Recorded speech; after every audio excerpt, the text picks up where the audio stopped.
16 months ago, in April of 2023, I launched my campaign for President of the United States.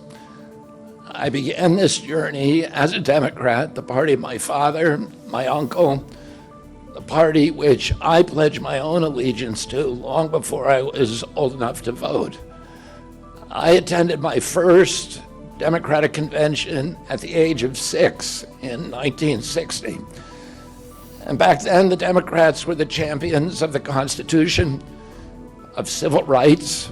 The Democrats stood against authoritarianism, against censorship, against colonialism, imperialism, and unjust wars.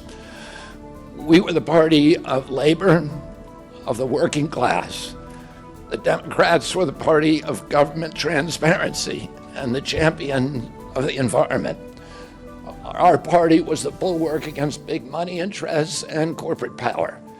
True to its name, it was the party of democracy. As you know, I left that party in October because it had departed so dramatically from the core values that I grew up with. It had become the party of war, censorship, corruption, big pharma, big tech, big ag, and big money.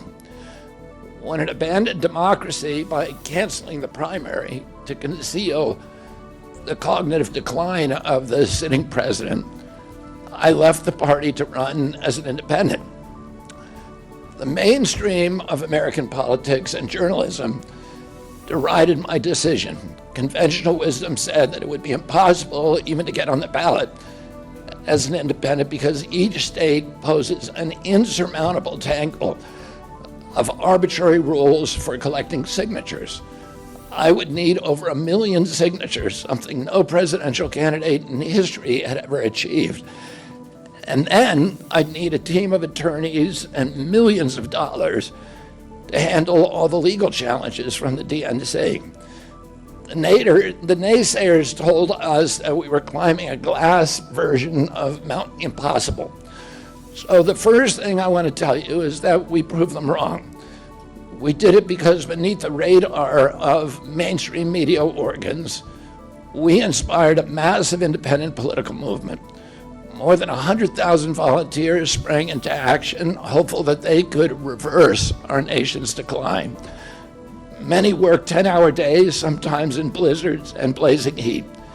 They sacrificed family time, personal commitments, and sleep month after month, energized by a shared vision of a nation healed of its divisions.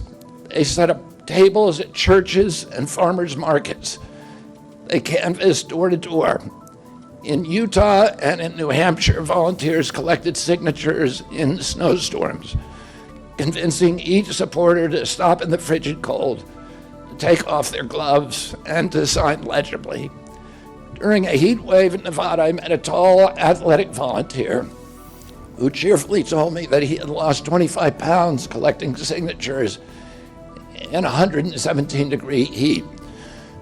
To finance this effort, young Americans donated their lunch money, and senior citizens gave up part of their Social Security checks. Our 50-state organization collected those millions of signatures and more. No presidential campaign in American political history has ever done that. And so I want to thank all of those dedicated volunteers and congratulate the campaign staff who coordinated this enormous logistical feat. Your accomplishments were regarded as impossible. You carried me up that glass mountain. You pulled off a miracle. You achieved what all the pundits said could never be done. You have my deepest gratitude, and I'm never going to forget that, not just for what you did for my campaign, but for the sacrifices you made because you love our country. You showed everyone that democracy is still possible here. It continues to survive in the press and in the idealistic human energies that still thrive beneath the canvas of neglect and of official and institutional corruption. Today, I'm here to tell you that I will not allow your efforts to go to waste. I'm here to tell you that I will leverage your tremendous accomplishments to serve the ideals that we share, the ideals of peace, of prosperity, of freedom, of health, all the ideals that motivated my campaign. I'm here today to describe the path forward that you have opened with your commitment and with your hard labors. Now, in an honest system, I believe that I would have won the election.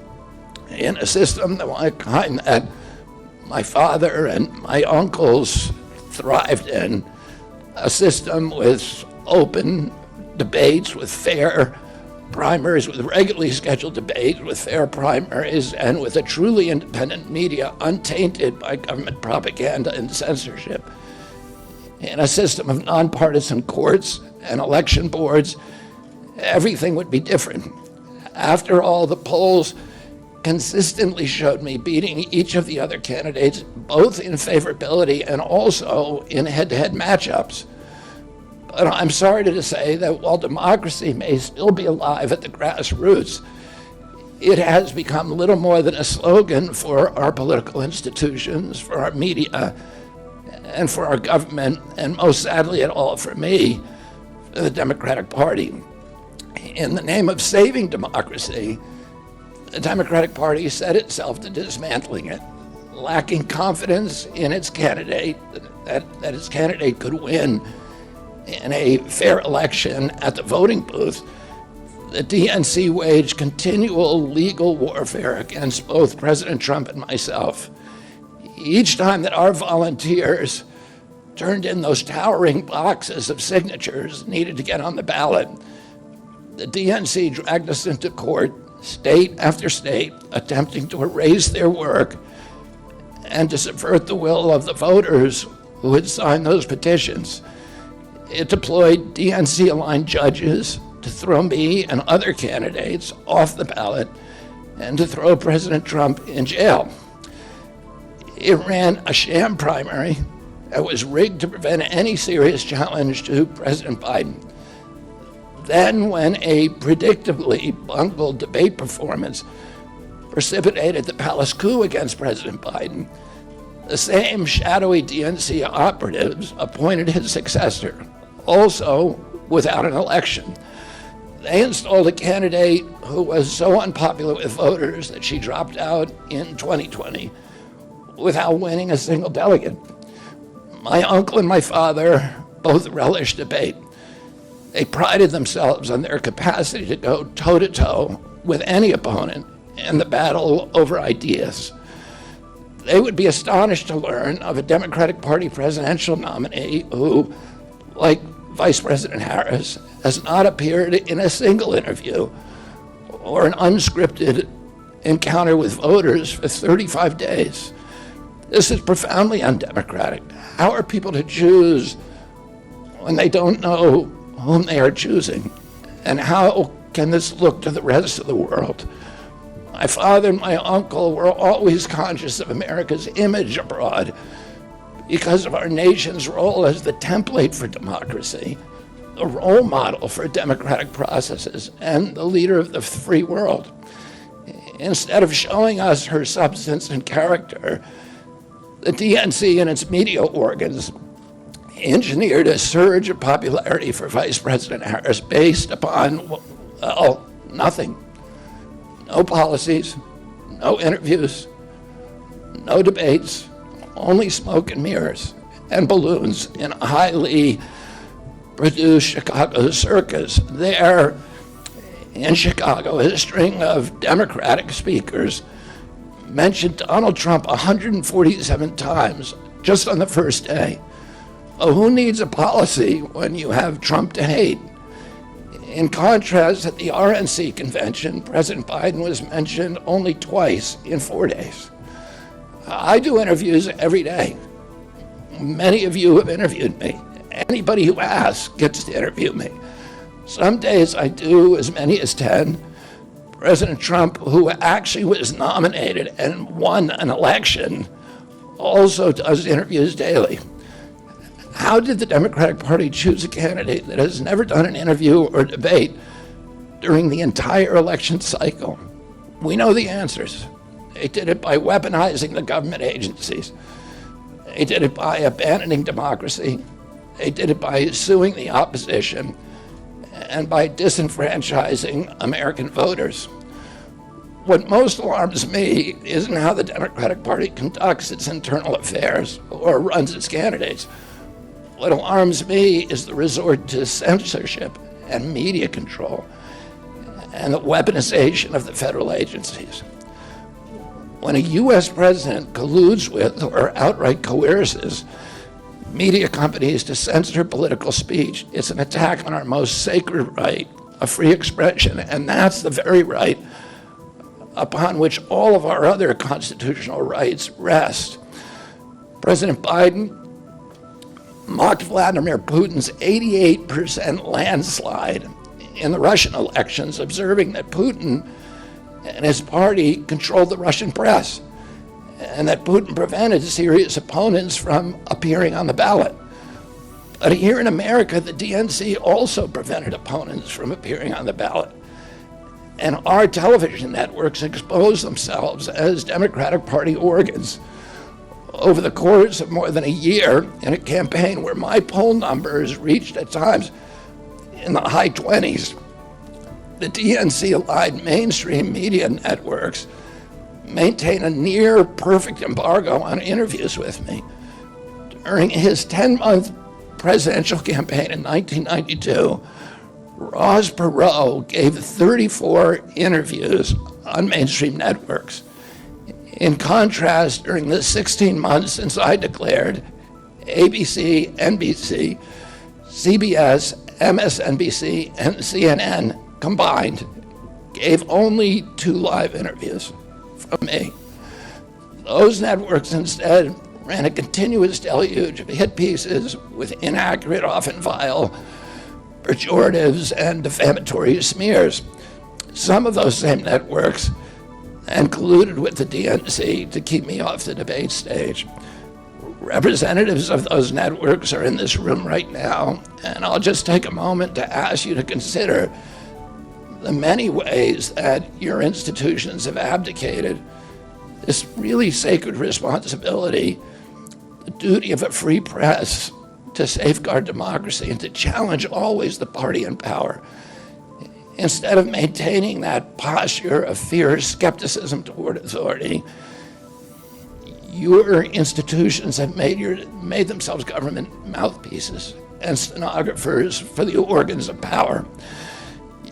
You didn't alone cause the devolution of American democracy, but you could have prevented it. The Democratic Party's censorship of social media was even more of a naked exercise of executive power.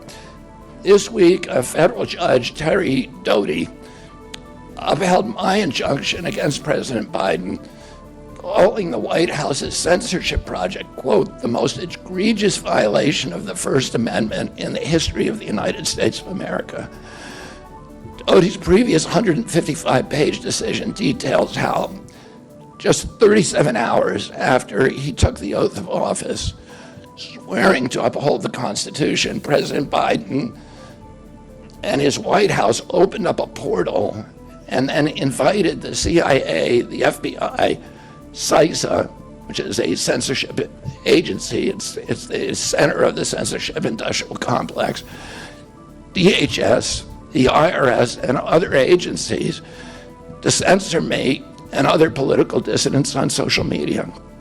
Even today, users who try to post my campaign videos to Facebook or YouTube get messages that this content violates community standards.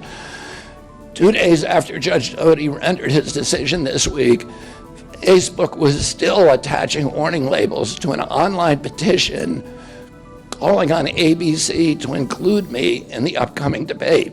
They said that violates community standards, their community standards. The mainstream media was once the guardian of the First Amendment and democratic principles, and it's joined this systemic attack on democracy. It also, the media justifies their censorship on the grounds of combating misinformation, but governments and oppressors don't censor lies. They don't fear lies. They fear the truth, and that's what they censor. And I don't want any of this to sound like a personal complaint, because it's not. For me, it's all part of a journey, and it's a journey that I signed up with. But I need to make these observations because I think they're critical for us doing the thing that we need to do as citizens in a democracy to assess where we are in this country and what our democracy still looks like, and the assumptions about U.S. leadership around the globe. And are we really still a role model for democracy in this country? Or have we made it, a kind of a joke? And here's the good news. While mainstream outlets denied me a critical platform, they didn't shut down my ideas, which have especially flourished among young voters and independent voters, thanks to the alternative media. Many months ago, I promised the American people that I would withdraw from the race if I became a spoiler. A spoiler is someone who will alter the outcome of the election but has no chance of winning. In my heart, I no longer believe that I have a realistic path to electoral victory in the face of this relentless, systematic censorship and media control. So I cannot in good conscience ask my staff and volunteers to keep working their long hours or ask my donors to keep giving when I cannot honestly tell them that I have a real path to the White House. Furthermore, our polling consistently showed that by staying on the ballot in the battleground states, I would likely hand the election over to the Democrats with whom I disagree on the most existential issues: censorship, war, and chronic disease. I want everyone to know that I am not terminating my campaign. I am simply suspending it and not ending it. My name will remain on the ballot in most states. If you live in a blue state, you can vote for me without harming or helping President Trump or Vice President Harris. In red states, the same will apply. I encourage you to vote for me. And if enough of you do vote for me, and neither of the major party candidates win 270 votes, which is quite possible, in fact, today our polling shows them tying at 269 to 269, and I could conceivably still end up in the White House in a contingent election. But in about 10 battleground states where my presence would be a spoiler, I'm going to remove my name, and I've already started that process and urge voters not to vote for me. It's with a sense of victory and not defeat that I'm suspending my campaign activities. Not only did we do the impossible by collecting 1 million signatures, we changed the national political conversation forever. Chronic disease, free speech, government corruption, breaking our addiction to war have moved to the center of politics. I can say to all who have worked so hard for the last year and a half, thank you for a job well done. 3 great causes drove me to enter this race in the first place, primarily. And these are the principal causes that persuaded me to leave the Democratic Party and run as an independent. And now to throw my support to President Trump.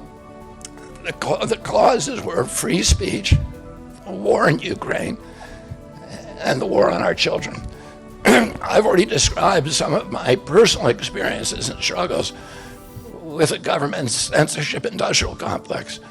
I want to say a word about the Ukraine war. The military industrial complex has provided us with a familiar comic book justification, like they do on every war, that this one is a noble effort to stop a supervillain, Vladimir Putin, from invading the Ukraine and then to thwart his Hitler-like march across Europe. In fact, tiny Ukraine is a proxy in a geopolitical struggle initiated by the ambitions of the U.S. neocons or American global hegemony. I'm not excusing Putin for invading Ukraine. He had other options. But the war is Russia's predictable response to the reckless neocon project of extending NATO to encircle Russia, a hostile act. The credulous media rarely explain to Americans that we unilaterally walked away from 2 intermediate nuclear weapons treaties with Russia and then put nuclear-ready Aegis missile systems in Romania and Poland. This is a hostile act. And that the Biden White House repeatedly spurned Russia's offer to settle this war peacefully.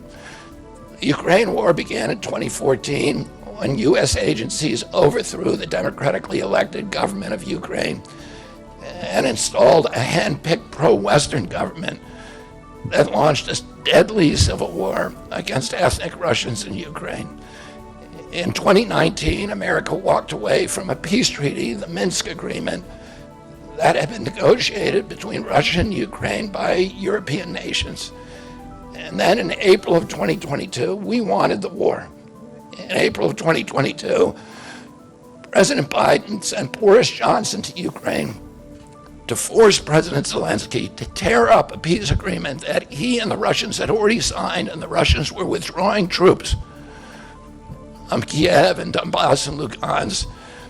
And that peace agreement would have brought peace to the region and would have allowed Donbass and Lugansk to remain part of Ukraine. President Biden stated that month that his objective in the war was regime change in Russia. His Defense Secretary, Lloyd Austin, simultaneously explained that America's purpose in the war was to exhaust the Russian army, to degrade its capacity to fight anywhere else in the world. These objectives, of course, have nothing to do with what they were telling Americans about protecting Ukraine's sovereignty. Ukraine is a victim in this war, and it's a victim of the West. Since then, of Russia and both Russia and the West. Since then, since tearing up that agreement, forcing Zelensky to tear up the agreement, we've squandered the flower of Ukrainian youth, as many as 600,000 Ukrainian kids, and over 100,000 Russian kids, all of whom we should be mourning, have died, and the Ukraine's infrastructure is destroyed. The war has been a disaster for our country as well. We squandered nearly $200 billion already, and these are badly needed dollars in our communities, suffering communities all over our country. The Nord Stream pipeline sabotage and the sanctions have destroyed Europe's industrial base, which formed the bulwark of U.S. national security. A strong Germany with a strong industry is a much stronger deterrent to Russia, and a Germany that is deindustrialized and turned into just an extension of U.S. military base. We've pushed Russia into a disastrous alliance with China and Iran. We're closer to the brink of nuclear exchange than at any time since 1962. And the neocons in the White House don't seem to care at all. Our moral authority and our economy are in shambles, and the war gave rise to the emergence of BRICS, which now threatens to replace the dollar as the global reserve currency. This is a first-class calamity for our country. Judging by her bellicose, belligerent speech last night in Chicago, we can assume that President Harris will be an enthusiastic advocate for this and other neocon military adventures. And President Trump says that he will reopen negotiations with President Putin and end the war overnight as soon as he becomes president. This alone would justify my support for his campaign. Last summer, it looked like no candidate was willing to negotiate a quick end to the Ukraine war, to tackle chronic disease epidemic, to protect free speech, our constitutional freedoms, to clean corporate influence out of our government, or to defy the neocons and their agenda of endless military adventurism. But now one of the two candidates has adopted these issues as his own, to the point where he has asked to enlist me in his administration. I'm speaking, of course, of Donald Trump. Less than 2 hours after President Trump narrowly escaped assassination, Callie Means called me on my cell phone. I was then in Las Vegas. Callie is arguably the leading advocate for food safety, for soil regeneration, and for ending the chronic disease epidemic that is destroying America's health and ruining our economy. Callie has exposed the insidious corruption at the FDA, the NIH, the HHS, and the USDA that has caused the epidemic. Callie had been working on and off for my campaign, advising me on those subjects since the beginning. And those subjects have been my primary focus for the last 20 years. I was delighted when Callie told me that day that he had also been advising President Trump. He told me President Trump was anxious to talk to me about chronic disease and other subjects, and to explore avenues of cooperation. He asked if I would take a call from the president. President Trump telephoned me a few minutes later, and I met with him the following day. A few weeks later, I met again with President Trump and his family members and closest advisors in Florida. In a series of long, intense discussions, I was surprised to discover that we are aligned on many key issues. In those meetings, he suggested that we join forces as a unity party. We talked about Abraham Lincoln's team of rivals. That arrangement would allow us to disagree publicly and privately, and fiercely if need be, on issues over which we differ, while working together on the existential issues upon which we are in concordance. I was a ferocious critic of many of the policies during his first administration, and there are still issues and approaches upon which we continue to have very serious differences. But we are aligned with each other on other key issues, like ending the forever wars, ending the childhood disease epidemics, securing the border, protecting freedom of speech, unraveling the corporate capture of our regulatory agencies, getting the U.S. intelligence agencies out of the business of propagandizing and censoring and surveilling Americans and interfering with our elections. Following my first discussion with President Trump, I tried unsuccessfully to open similar discussions with Vice President Harris. Vice President Harris declined to meet or even to speak with me. Suspending my candidacy is a heart-rending decision for me, but I'm convinced that it's the best hope for ending the Ukraine war and ending the chronic disease epidemic that is eroding our nation's vitality from the inside, and for finally protecting free speech. I feel a moral obligation to use this opportunity to save millions of American children above all things. In case some of you don't realize how dire the condition is of our children's health and chronic disease in general, I would urge you to view Dr. Carlson's recent interview with Callie Means and his sister, Dr. Casey Means, who is the top graduate of her class at Stanford Medical School. This is an issue that affects all of us far more directly and urgently than any culture war issue, and all the other issues that we obsess on and that are tearing apart our country. This is the most important issue. Therefore, it has the potential to bring us together. So let me share a little bit about why I believe it's so urgent. Today, 2/3, we spend more on healthcare than any country on earth, twice what they pay in Europe. And yet we have the worst health outcomes of any nation in the world. We're about 79th in health outcomes behind Costa Rica and Nicaragua and Mongolia and other countries. Nobody has a chronic disease burden like we have. And during the COVID epidemic, we had the highest body count of any country in the world. We had 16% of the COVID deaths, and we only have 4.2% of the world's population. And CDC says that's because we are the sickest people on earth. We have the highest chronic disease rate on earth. And the average American who died from COVID had 3.8 chronic diseases. So these were people who had immune system collapse, who had mitochondrial dysfunction. And no other country has anything like this. 2/3 of American adults and children suffer from chronic health issues. 50 years ago, that number was less than 1%. So we've gone from 1% to 66%.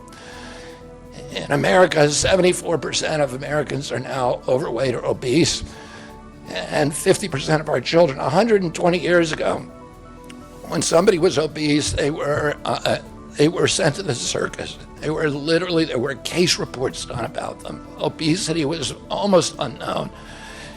In Japan, the childhood obesity rate is 3% compared to 50% here. Half of Americans have pre-diabetes or type 2 diabetes. When my uncle was president, I was a boy, juvenile diabetes was effectively non-existent. A typical pediatrician would see one case of diabetes during his entire career, a 40 or 50-year career. Today, 1 out of every 3 kids who walks through his office door is diabetic or pre-diabetic, and the mitochondrial disorder that caused diabetes also causing Alzheimer's, which is now classified as diabetes, and it's costing this country more than our military budget every year. There's been an explosion of neurological illnesses that I never saw as a kid: ADD, ADHD, speech delay, language delay, Tourette's syndrome, narcolepsy, ASD, Asperger's, autism. In the year 2000, the autism rate was 1 in 1,500. Now autism rates in kids are 1 in 36, according to CDC nationally. Nobody's talking about this. 1 in every 22 kids in California has autism. And this is a crisis that 77% of our kids are too disabled to serve in the United States military. What is happening to our country? And why isn't this in the headlines every single day? There's nobody else in the world that is experiencing this. This is only happening in America. About 18%, and by the way,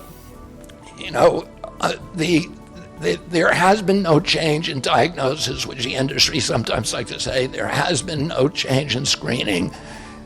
This is a change in incidence. In my generation, 70-year-old men, the autism rates are about 1 in 10,000. In my kids' generation, 1 in 34. I'll repeat, in California, 1 in 22. Why are we letting this happen? Why are we allowing this to happen to our children? These are the most precious assets that we have in this country.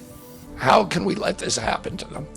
About 18% of American teens now have fatty liver disease. That's like 1 out of every 5. That disease, when I was a kid, only affected late-stage alcoholics who were elderly. Cancer rates are skyrocketing in the young and the old. Young adult cancers are up 79%. 1 in 4 American women is on antidepressant medication. 40% of teens have a mental health diagnosis. And 15% of high schoolers are on Adderall, and 500,000 children on SSRIs. So what's causing this suffering? I'll name 2 culprits. First, and the worst, is ultra-processed food. About 70% of American children's diet is ultra-processed. That means industrial manufactured in a factory. These foods consist primarily of processed sugar, ultra-processed grains, and seed oils. Laboratory scientists many of whom formerly worked for the cigarette industry, which purchased all the big food companies in the 1970s and 80s, deployed thousands of scientists to figure out new chemicals to make the food more addictive. And these ingredients didn't exist 100 years ago. Humans aren't biologically adapted to eat them. Hundreds of these chemicals are now banned in Europe, but ubiquitous in American processed foods. The second culprit is toxic chemicals in our food, our medicine, and our environment. Pesticides, food additives, pharmaceutical drugs, and toxic waste permeate every cell of our bodies. The assault on our children's cells and hormones is unrelenting. To name just one problem, many of these chemicals increase estrogen. Because young children are ingesting so many of these hormone disruptors, America's puberty rate is now occurring at age 10 to 13, which is 6 years earlier than girls were reaching puberty in 1900. Our country has the earliest puberty rates of any continent on the earth. And no, this isn't because of better nutrition. This is not normal. Breast cancer is also estrogen driven, and it now strikes 1 in 8 women. We are mass poisoning all of our children and our adults. Considering the grievous human cost of this tragic epidemic of chronic disease, it seems almost crass to mention the damage it does to our economy. But I'll say, it is crippling the nation's finances. When my uncle was president, our country spent $0 on chronic disease. Today, government healthcare spending is almost all for chronic disease. And it's double the military budget. And it is the fastest growing budget item in the federal budget. And chronic disease costs more to the economy as a whole, costs at least $4 trillion, 5 times our military budget. And that's a 20% drag on everything we do and everything we aspire to. Poor and minority communities suffer disproportionately. People who worry about DEI or about bigotry of any kind, this dwarfs anything. We are poisoning the poor. We are systematically poisoning minorities across this country. Industry lobbyists have made sure that most of the food stamp lunch program, about 70% of food stamps and about 70 or 77% of school lunches are processed foods. There's no vegetables. There's nothing that you would want to eat. We are just poisoning the poor citizens, and that's why they have the highest chronic disease burden of anybody, any demographic in our country, and the highest in the world. The same food industry lobbied to make sure that nearly all agricultural subsidies go to commodity crops that are the feedstock of processed food industry. These policies are destroying small farms, and they're destroying our soils.